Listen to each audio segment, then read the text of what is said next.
jam 8 juga. Jadi kita harus latihan tepat waktu. Baik teman-teman semua, Assalamualaikum warahmatullahi wabarakatuh. Waalaikumsalam warahmatullahi wabarakatuh. Waalaikumsalam. Ya, baik, alhamdulillah hari ini kita bisa bertemu kembali ya untuk mata kuliah pengantar ilmu sosiologi gitu ya. Kali ini kita sudah masuk pertemuan yang ke-13 gitu. Nggak terasa ya.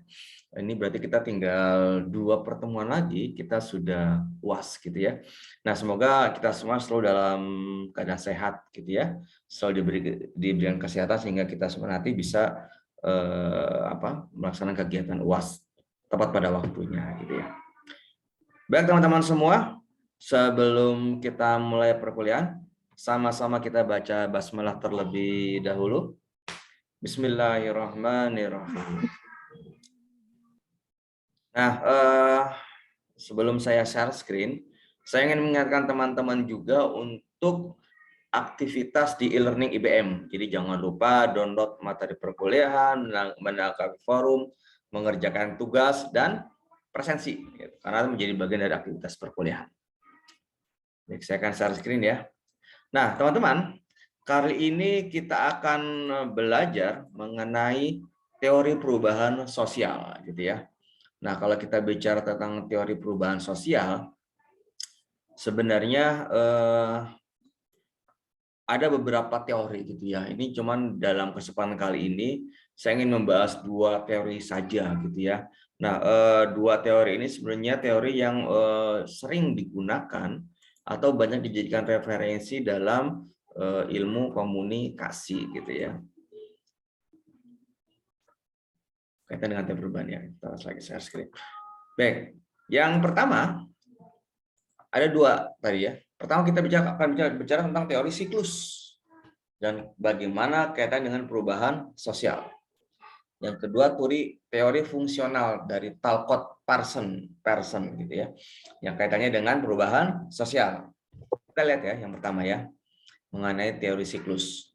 Nah, kalau kita bicara siklus, kita bicara apa? Perputaran, ya kan? Dari titik 1 ke 2 terus balik lagi terus gitu. Jadi gini, teori ini berpendapat bahwa kejadian-kejadian dan tahap masyarakat dalam sejarah umumnya mengulang dari mereka dalam sebuah siklus gitu. Nah, teori siklus ini mempunyai arah yang unik, yaitu bulat meningkat kembali pada keadaan semula.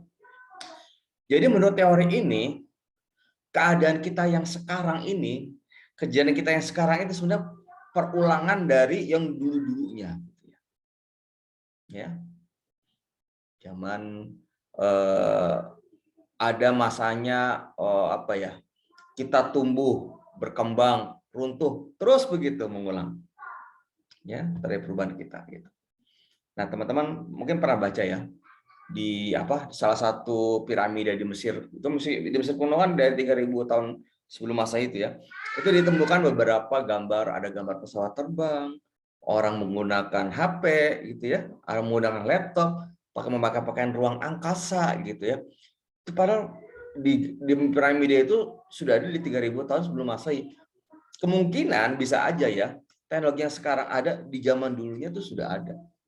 Bisa aja gitu ya. Hanya kita belum dapat bukti-buktinya, baru dari sebatas gambar itu gitu. Nah, sejarah orang berkuasa, tadinya orang berjuang, berkuasa, meninggal segala macam itu kan sering kita lihat ya. Kemudian sebuah negara tadi yang mengalami jaya keruntuh segala macam itu juga sering kita lihat ya gitu. Nah, yang kejadiannya selalu berulang, sejarah selalu berulang. Seperti apa? Perbedaan yang terjadi juga selalu berulang. Yang berbeda hanya tokoh-tokohnya saja yang berbeda. Zaman yang berbeda, eranya berbeda, tapi kejadiannya sama, peristiwanya sama. Kadang-kadang penyebabnya sama, solusinya pun kadang-kadang sama. Nah, ini menurut teori seperti itu. Nah, menurut teori siklus perubahan sosial, sesuatu yang tidak dapat direncanakan atau diarahkan tempat tidak tertentu gitu ya. Akan tapi berputar pada pola melingkar. Perubahan sosial dan kebudayaan menjadi bentuk perubahan yang selalu berulang gitu ya. Yang paling terjadi sekarang memiliki perubahan yang terjadi di masa lampau. Jadi kalau menurut teori ini tidak ada titiknya, tidak ada masa puncaknya. Kita lihat nih ya. Gitu. Dulu kita di zaman primitif tuh, ya. Apa jawaban primitif? Kita mencari makanan dari sekitarnya kan, kita hidup begitu. Ketika manusia sudah dulu hidup primitif mencari makanan sekitar, kemudian hidup berpindah-pindah mencari makanan. Ketika orang sudah semakin banyak, orang-orang kemudian menetap pada sebuah wilayah. Kemudian untuk mendapatkan sebuah makanan, orang tidak lagi mencari di hutan atau segala macam tinggal mendapat, enggak. Kenapa? Ketersediaan makanan sudah semakin sedikit. Hingga kemudian akhirnya orang bercocok tanam, menanam padi segala macam, gandum segala macam. Masyarakat pertanian tradisional. Kemudian berkembang lagi ke masyarakat era industri, era modern gitu ya. Sudah begitu gitu. Terus nanti dari modern balik lagi. Gitu. Ketika orang sudah sampai titik jenuhnya misalkan, kan sekarang sudah banyak tuh ya pola hidup back to nature, kembali ke alam. Ya, kayak gitu contohnya. Ntar balik lagi terus begitu. Tadi yang berbeda apa pelakunya orang. Nah, menurut teori ini seperti itu. Jadi tidak ada titik puncaknya. Sampai kemudian menurut teori ini adalah zamannya terus musnah kehidupan dunia ini gitu. Ya. Dan ini akan selalu berulang. Nah, dalam buku P.B. Harten dan Silhan dalam bukunya sosiologi bahwa ada sejumlah tahapan yang sudah dalam masyarakat gitu. Dan perubahan terjadi pada masa itu bukan pada tahap akhir yang sempurna. Saya menuju pada tahap kemudian ke berikutnya gitu. Dan putar kembali ke tahap awal. Jadi tidak ada kalau menurut teori ini ya, dalam taraf kehidupan tidak ada tahap yang sempurna, enggak. Dia akan terus berputar. Nah ini kalau kita lihat ya, menurut ahli filsafat Jerman, Oswald Spengler, dia bilang apa? Setiap peradaban besar mengalami proses apa? Pentahapan kelahiran, pertumbuhan, keruntuhan, ya kan begitu ya. Dulu zaman Yunani, pada masanya Yunani kuno adalah penguasa dunia, gitu ya. Kita bisa lihat ya dari peninggalannya. Runtuh, muncul Romawi, ya begitu jaya tumbuh segala macam. Masa runtuh. Dulu zaman era Mesir ada zaman kerajaan Firaun itu ya, Romawi kuno, zaman Firaun tuh ya. Itu beberapa generasi Firaun akhirnya runtuh juga. Romawi juga begitu ya. Kemudian masa kekhalifahan Islam ya. Lumayan kita 14 abad tuh ya menguasai ini. Kemudian mengalami keruntuhan juga hingga kemudian sekarang. Terus begitu. Ada tumbuh, ada kelahiran, tumbuh, keruntuhan.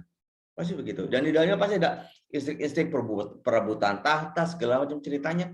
Di setiap masa peradaban itu pasti ada cerita-cerita kayak begitu. Gitu.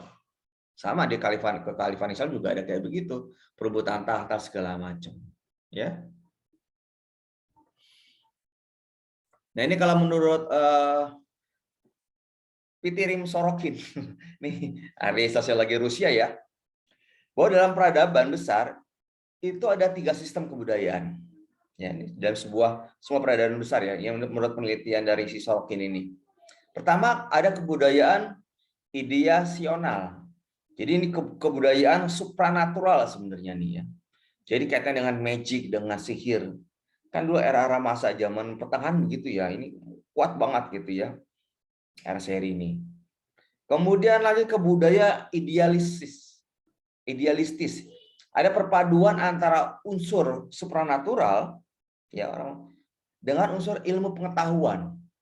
Ada percampuran, penggabungan. Hingga terjadi masyarakat yang ideal di situ. Ya. Jadi semua saling mendukung gitu. Jadi ada yang secara logika, ada yang di luar logika misalkan kayak gitu. Tapi semua jadi ini campur. Yang selanjutnya yang ketiga ada budaya sensasi gitu. Nah, ini kayaknya kita sekarang lagi masuk ke budaya sensasi ya. Di mana sensasi menjadi tolak ukur dan kenyataan tujuan hidup. Menjadi viral gitu di mana-mana. Orang tidak peduli bagaimana prosesnya, bagian bikin heboh segala macam, yang penting tenar. Ada budaya sensasinya tadi gitu. Yang penting populer, yang penting terkenal gitu. Budaya sekarang kayak gitu. Nah, itu nanti akan balik lagi. Peradaban wisata gitu balik lagi yang supranatural begitu. Ini menurut Sorokin begitu. Oke. Yang kedua, tentang budaya Teori fungsional dari Talcott Pearson. Kita lihat apa nih.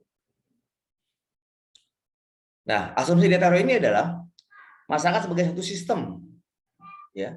Jadi sistem besar gitu ya. Terdiri dari bagian-bagian yang saling berhubungan satu sama lain. Yang tidak kenal berusaha tanpa ada bagian lain. Gini. Jadi masyarakat itu masyarakat besar. Dia punya unsur-unsur pendukung dari masyarakat. Misalkan apa? Keyakinan, agama, gitu ya. Ada lagi misalkan pendidikan, keluarga, apalagi misalkan ada lagi sistem hukum, sistem segala macam ini yang mendukung terjadi masyarakat. Nah, menurut teori ini, kalau ada salah satu bagian yang berubah, gitu ya, ini akan menyebabkan ketidakseimbangan pada bagian yang lainnya. Dan akan apa ya? Menyebabkan terjadinya perubahan, gitu. Contohnya gini, masyarakat nih tradisional yang biasa di pedesaan. Misalkan unsur pendidikannya ternyata lebih tinggi gitu ya. Pendidikan mencuat, jadi rata-rata orangnya pendidikannya tinggi. Ya. Dan itu akan berpengaruh pada apa? Pada sistem yang berlaku di masyarakat tersebut. Tinggi. Keyakinan agamanya juga mungkin akan lebih hidup gitu ya. Dari keluarga juga ada yang berubah gitu. Jadi gitu. Jadi menurut asumsi teori ini adalah kalau ada salah satu pendukung yang berubah, ini akan bisa menyebabkan ketidakseimbangan dulu pada awalnya. Lalu akan menyebabkan terjadi perubahan pada semuanya. Hingga kemudian mencapai titik yang ideal lagi, titik seimbang lagi. Gitu ya. Nah nih, kalau menurut teori ini ya, perkembangan fungsional dari ini di atas model apa? Perkembangan sistem organ dalam tubuh, kata tubuh manusia.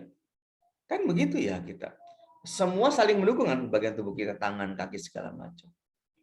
Kalau ada salah satu bagian tubuh kita mengalami kekurangan, pasti akan mempengaruhi yang lain. Misalkan ya, tiba-tiba jari kita ada yang terpotong satu misalkan ya, jempol misalkan. Itu akan mempengaruhi karena biasanya hal yang tidak bisa dikerjakan oleh jempol misalkan akan diganti oleh fungsi jari yang lain segala macam. Dan itu juga akan mempengaruhi gerak yang tubuh lain gitu. Di otak segala macam akan menunjukkan jangan jempol, otak segala apa gitu. Jadi ada yang berubah gitu. Ya. Nah, ini menurut teori pandangan ini semua elemen harus berfungsi baik sehingga masyarakat bisa menjalankan fungsinya dengan baik.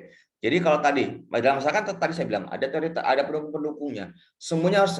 Elemen harus semuanya berfungsi dengan baik hingga menjadi masyarakat yang berkembang dengan baik. Menjadi masyarakat yang ideal gitu ya. Karena kalau tidak ada fungsi dengan baik maka akan mengganggu semuanya termasuk masyarakatnya gitu ya. Nah, menurut pandangan teori ini masalah fungsional utama adalah bagaimana individu memotivasi dan menetapkan individu pada posisi mereka yang tepat. Jadi bagaimana kalau menurut teori ini adalah ketika misalnya tadi unsur pendidikan itu bisa memotivasi unsur yang lainnya, misalkan dalam keluarganya gitu ya, untuk juga lebih berkembang. Untuk secara keagamaan keyakinannya juga lebih berkembang, lebih maju segala macam, hingga mempengaruhi sistem. Gitu. Kita lihat ya. Nah ini kita lihat teori yang tadi seperti saya bilang nih.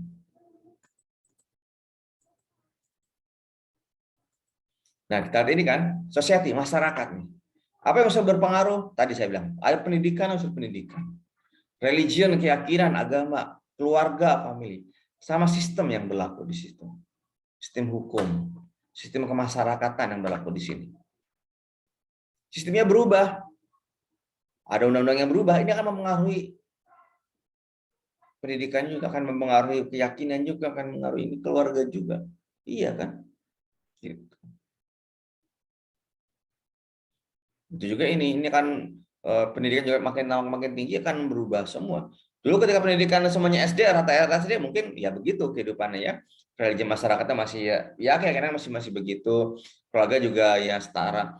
Sistemnya juga masih ya sederhana. Tapi begitu pendidikan sudah tinggi, makin meningkat juga semuanya. Jadi kalau tadi saya bilang, kalau salah satu unsur ini berubah, awalnya akan menyebabkan ketidakseimbangan dulu gitu pada yang lainnya.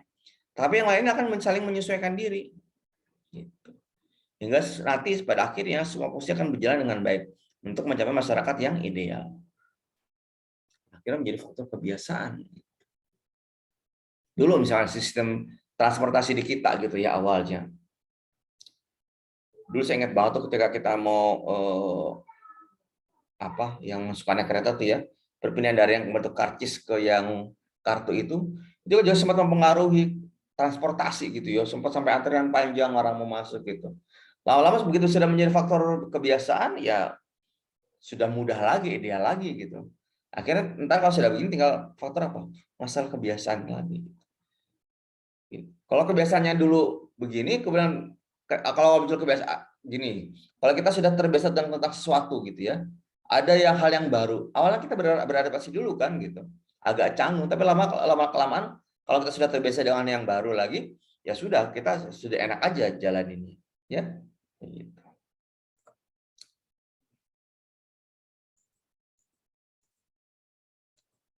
Nah, teori fungsional data kebiasaan kaitan dengan perubahan sosial.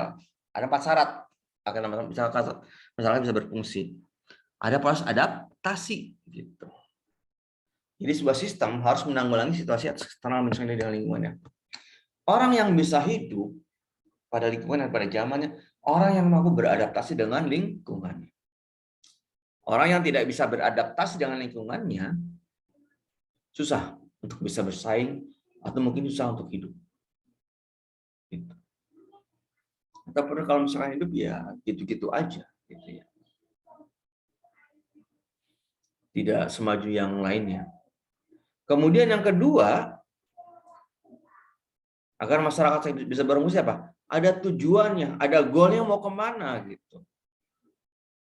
Sebuah sistem harus menciptakan masyarakat yang tujuannya seperti apa.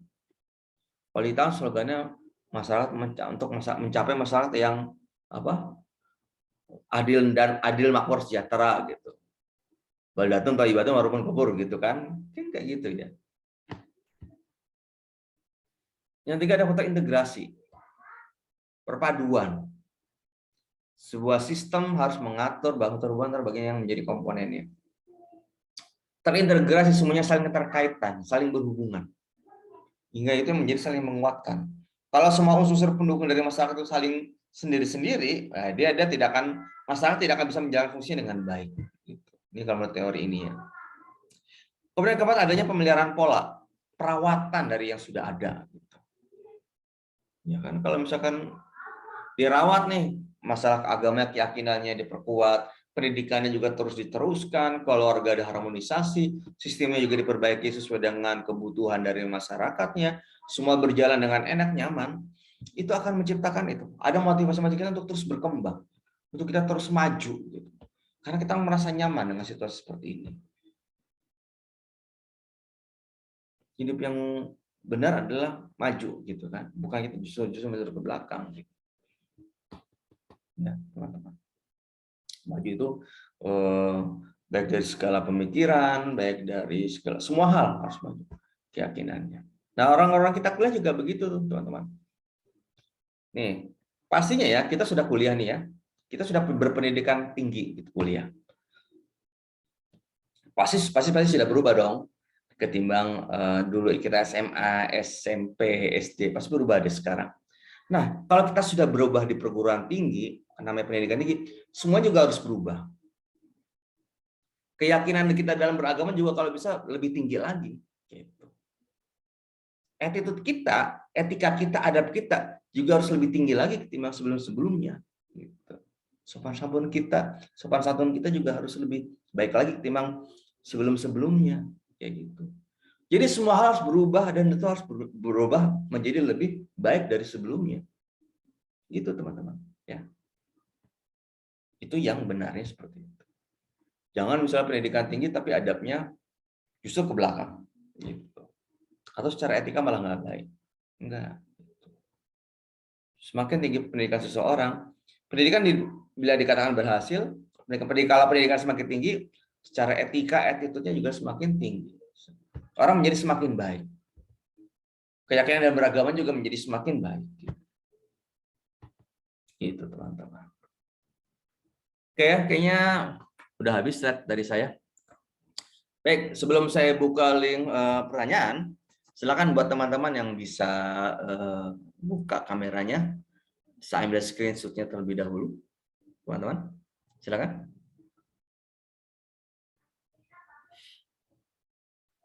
Oke, sudah semua? Sudah? Sebentar, Bapak.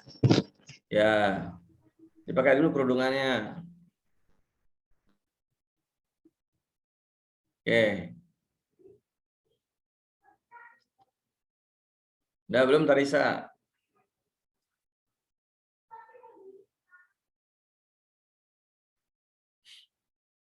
Oke, siap? Sambil ya. 1, 2, 3. Oke, saya save dulu. Tapi sambil lagi 2 kali ya.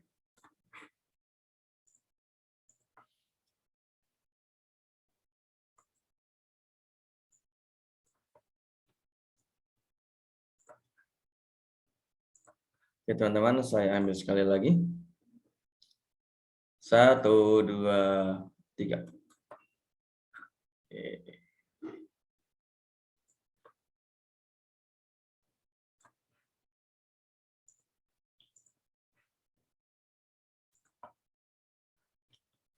Oke, teman-teman semua, silakan kalau ada yang mau ditanyakan dari materi kita pada malam hari ini.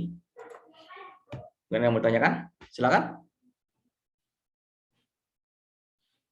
Enggak ada nih, yang ditanyakan? Aman-aman aja? Saya Pak, ditanya. Oh, silakan Rifki, gimana? Mungkin kalau yang saya perhatikan dari Mm-mm. masyarakat yang idealisme itu, kalau memang tadi Bapak juga menilai bahwa transportasi menjadi suatu kebiasaan kita dalam meningkatkan idealisme bermasyarakat, yang saya nilai juga kan seperti tindakannya Pak Anies untuk menerapkan Jaklingko, itu kan bagus Pak. Iya. Dan pertanyaan saya adalah apakah pemerintah juga berupaya untuk meningkatkan masyarakat yang idealis dalam arti dalam segi apapun seperti pendidikan, karir, terus lapangan pekerjaan, bahkan etika kita. Apakah ada upaya dari pemerintah dalam hal meningkatkan masyarakat yang menciptakan masyarakat yang idealis, Pak? Baik, gini. Memang itu semuanya perlu proses ya. Saya yakin setiap pemimpin di negara kita ini pasti mengupayakan semuanya, mengupayakan kesejahteraan masyarakatnya, gitu ya kan. Setiap pemimpin juga mengupayakan bagaimana masyarakatnya bisa beradaptasi dengan perubahan yang ada sesuai dengan kebutuhan kita, gitu ya. Kehadiran teknologi canggih gitu kan. Tadi kamu bilang ada Jaklingko, kemudian kita tol pakai kartu segala macam, kereta juga sudah mulai di ini, kemudian kita belanja gitu ya, cashless gitu ya, tidak perlu pakai uang kontan gitu ya.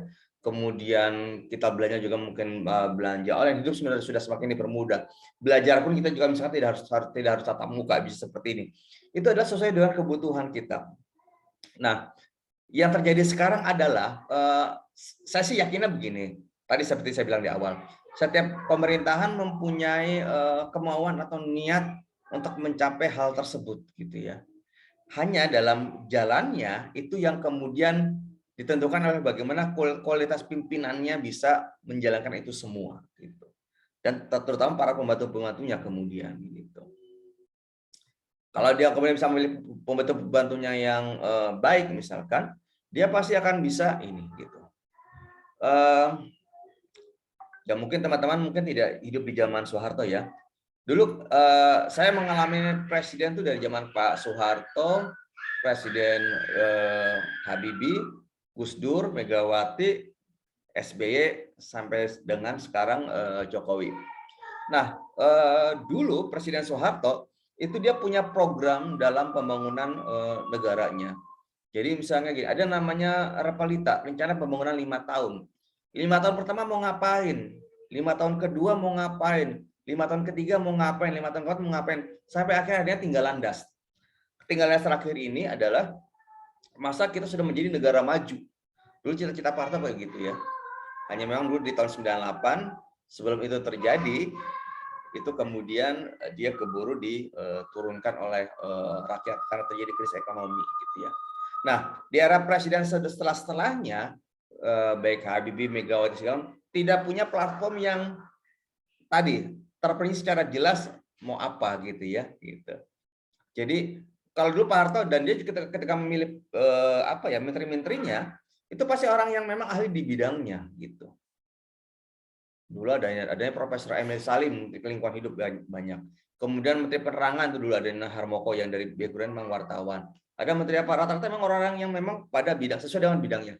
Bahkan dulu saya waktu masih sekolah, saya tuh hafal sampai apa nama-nama menteri semua gitu. Menteri Luar Negeri Ali Alatas yang memang diplomat misalkan gitu. Atau Muhtar Kusumaatmadja yang memang sudah di PBB itu sudah namanya sudah bagus gitu. Contoh hal seperti itu gitu ya.